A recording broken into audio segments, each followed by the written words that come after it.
অমলকান্তি আমার বন্ধু। স্কুলে আমরা একসঙ্গে পড়তাম।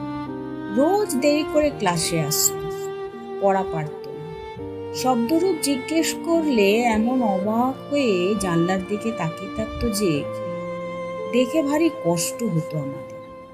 আমরা কেউ মাস্টার হতে চেয়েছিলাম, কেউ ডাক্তার, কেউ উকিল। অমলকান্তি সেসব কিছু হতে চায়নি। সে রোদ্দুর হতে চেয়েছিল। ক্ষান্ত বর্ষণ, কাকডাকা বিকেলের সেই লাজুক রোদ্দুর, জাম আর জামরুলের পাতায় যা নাকি অল্প একটু হাসির মতো লেগে থাকে। আমরা কেউ মাস্টার হয়েছি, কেউ ডাক্তার, কেউ উকিল। অমলকান্তি রোদ্দুর হতে পারে। সে এখন অন্ধকার একটা চাপাখানায় কাজ করে। মাঝে মাঝে আমার সঙ্গে দেখা করতে আসে।